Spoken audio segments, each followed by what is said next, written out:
Cluster bomb से Iran पर हमला, तेल अवीव में तबाही का तूफान। डेली मेल की एक रिपोर्ट के मुताबिक अमेरिकी सेना के अंदर के एक आदमी ने ईरान पर हमला करने वाले सभी क्लासिफाइड हथियारों का खुलासा किया है। दावा है कि अमेरिका, इजराइल और ईरान के बीच युद्ध में अगली पीढ़ी की लड़ाई कैसे होगी, इसकी पहली असली झलक दिखाई गई है।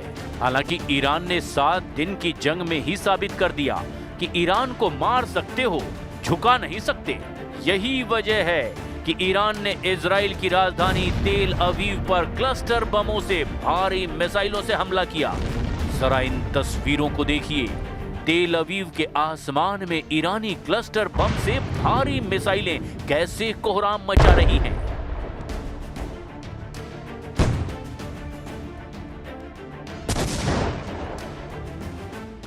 इजराइल के पास दुनिया का सबसे उन्नत मल्टी लेयर्ड एयर डिफेंस है, लेकिन क्लस्टर बमों ने इसके सामने कुछ गंभीर चुनौतियां पेश की है।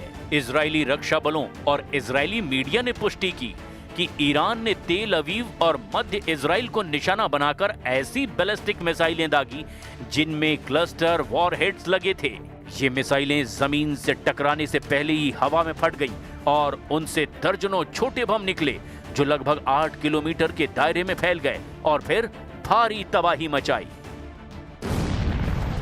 अब आप ये भी जान लीजिए कि इजराइल पर हमला करने के अलावा ईरान ने पश्चिम एशिया में कहां-कहां भीषण हमले किए हैं। 24 घंटे में ही ईरान ने अपने ऑपरेशन ट्रू प्रॉमिस 4 के तहत पश्चिम एशिया यानी मिडिल ईस्ट के कई देशों में और वहां स्थित अमेरिकी ठिकानों पर भीषण हमले किए। ईरान ने इस बार अपनी सबसे उन्नत मिसाइल तकनीक और ड्रोन स्वार्म का इस्तेमाल किया है। फत्ता 2 हाइपरसोनिक मिसाइल से ईरान का दावा है कि इन मिसाइलों ने इजराइल के डेविड स्लिंग और एरो 3 डिफेंस सिस्टम को भी चकमा देकर तेल अवीव के सैन्य मुख्यालय को निशाना बनाया। लंबी दूरी की खैबर शिकन बैलिस्टिक मिसाइल ने जॉर्डन और सऊदी अरब की सीमाओं के पास भीषण तबाही मचा दी है। शाही 238 जेट आत्मघाती ड्रोन ने तेज गति से इराक में अमेरिकी बेस में तबाही मचाई। ईरान के हमले में इराक के अल असद एयर बेस में अमेरिका के 2 C-130 परिवहन विमान और एक हैंगर पूरी तरह से नष्ट हो गए। इजराइल के नेवातीम एयर बेस के रनवे को भी भारी नुकसान पहुंचा है और अब देखना होगा कि आने वाले घंटों में ईरान, अमेरिका और इजराइल एक दूसरे पर कहां-कहां और किन-किन हथियारों से हमले करते हैं।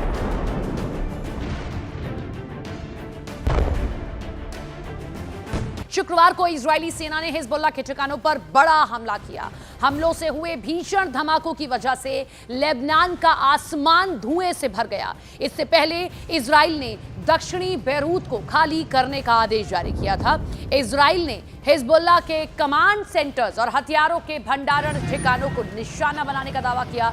इजराइल का लेबनान में हिजबुल्लाह के खिलाफ 2024 से लगातार अभियान जारी है, लेकिन मीडिया रिपोर्ट्स इस बार ये दावा कर रही हैं कि इस बार के इजरायली हमलों को पहले से कहीं ज्यादा घातक बताया गया, असरदार बताया गया। लेबनान के स्वास्थ्य मंत्रालय ने हवाई हमलों में दर्जनों मौतें और सैकड़ों लोगों के घायल होने की पुष्टि की है। अमेरिकी राष्ट्रपति ट्रंप पर तीखा हमला बोला। खतीब ज़ाहदेह ने कहा कि ट्रंप ईरान के नेतृत्व बदलाव की बात करते हैं, जबकि वे तो न्यूयॉर्क के मेयर तक नियुक्त नहीं कर सकते। टिप्पणी ट्रंप के उस दावे के बाद आई जिसमें उन्होंने कहा था कि अमेरिका को ईरान के अगले सुप्रीम लीडर के चयन में भूमिका मिलनी चाहिए। ईरानी मंत्री ने इसे औपनिवेशिक मानसिकता करार दिया और कहा कि अमेरिका खुद लोकतंत्र की बात करता है, लेकिन दूसरे देशों की सरकारें बदलने की कोशिश करता है। Oh my God. Asking for change in the leadership of Iran, and he says that I have to have voice on that, while he cannot appoint even the mayor of New York.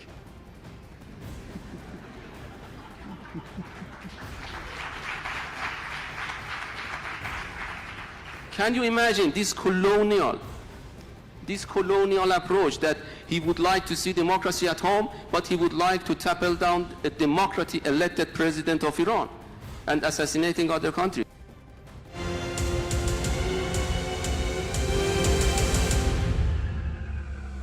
दावा ये कि यहीं से Khamenei अपनी तमाम रणनीति बनाते थे।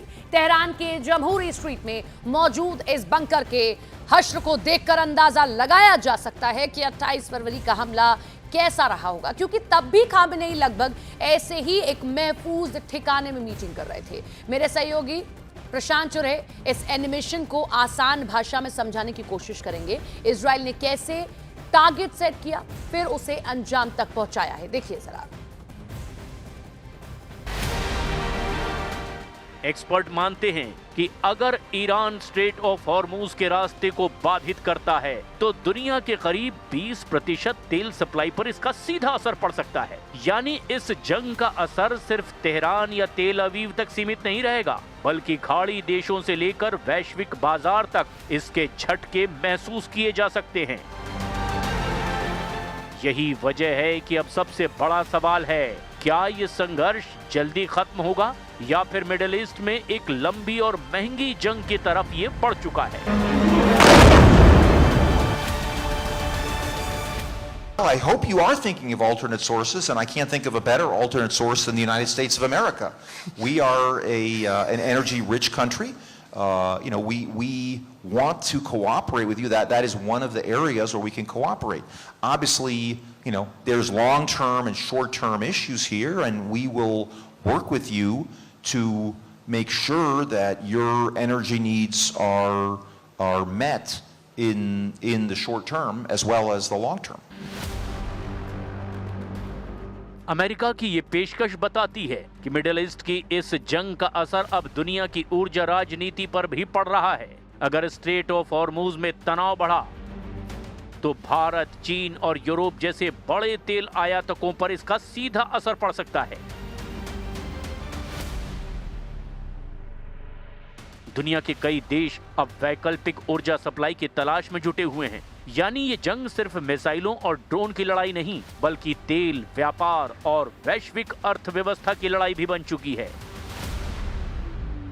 I want to commit to a timeline, but certainly it's something that is being calculated actively by both the Department of War and the Department of Energy. They're working very closely. Both secretaries are in all of the briefings on this subject with the president, and this is again something they're monitoring. And if and when necessary, the United States Navy will provide assistance to escort oil tankers through the strait. Tehran पर बम बरस रहे हैं, Israel पर मिसाइलें गिर रही है, खाड़ी में तेल के रास्ते खतरे में हैं। उधर अमेरिका को खुद नहीं पता कि ये जंग कितनी लंबी चलेगी। ट्रंप ने जंग का आगाज तो कर दिया, लेकिन क्या वो इसके अंजाम के लिए तैयार हैं?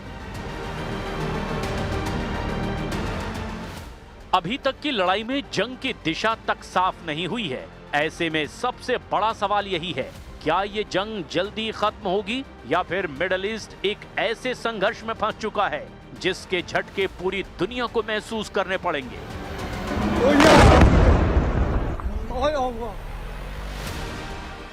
एक तरफ अमेरिका और इजराइल सैन्य दबाव बढ़ा रहे हैं, तो दूसरी तरफ ईरान भी मिसाइलों और ड्रोन्स के सहारे पलटवार लगातार जारी रखे हुए है।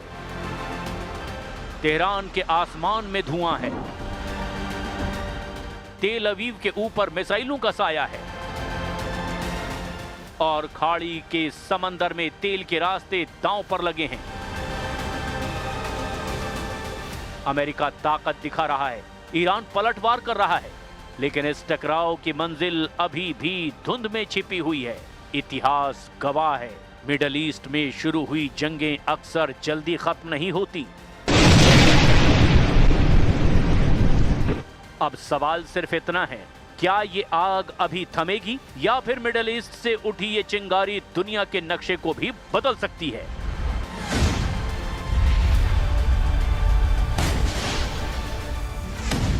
रूस और चीन जैसे देशों का समर्थन तो मिला है, लेकिन ये समर्थन सीमित है। दोनों देशों ने हमलों की निंदा की, युद्ध रोकने की अपील की, कूटनीतिक बयान भी दिए, लेकिन अब तक न तो चीन और ना ही रूस ने इस युद्ध में कोई सैन्य हस्तक्षेप किया है। माना जा रहा है कि रूस और चीन के इस युद्ध से दूरी बनाने की बड़ी वजह उनकी अपनी समस्याएं और हित भी हैं।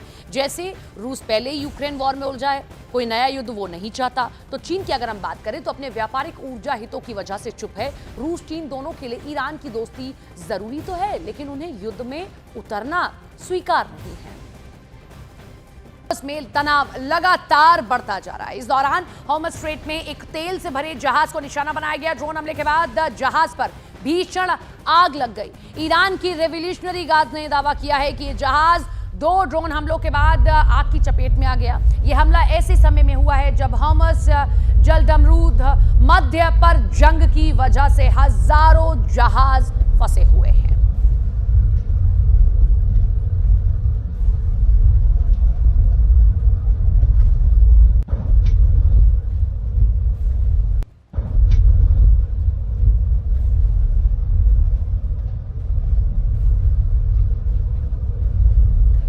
ये देखिए, ये जो स्ट्रेट ऑफ हॉर्मज़ है, इसकी वजह से जो तेल के टैंकर्स हैं वो किस तरीके से यहाँ पर उनकी आवाजाही बाधित है। और ईरान के लिए अगर हम कहें कि सबसे बड़ा अगर वर्ल्ड के सामने चुनौती देने वाली कोई चीज़ है तो वो ये स्ट्रेट ऑफ हॉर्मज़ ही है। वो ये बंद करता है, इससे जहाज़ों को एक लंबा रास्ता तय करके आना पड़ता है और लगातार अमेरिका इसी को टारगेट कर रहा है। जहाज़ पर ड्रोन हमला हुआ है, हॉर्मज़ स्ट्रेट में कई जहाज़ फंसे हुए हैं और कैसे हमला किया जा रहा है ये उसकी तस्वीर आप देखिए कि एक के बाद एक अगर कोई भी शिप वहां से गुजरती है, और ईरान पहले भी कह चुका है कि यहां से अगर कोई शिप गुजरेगी तो फिर हम क्या करेंगे हम आपको दिखा सकते हैं।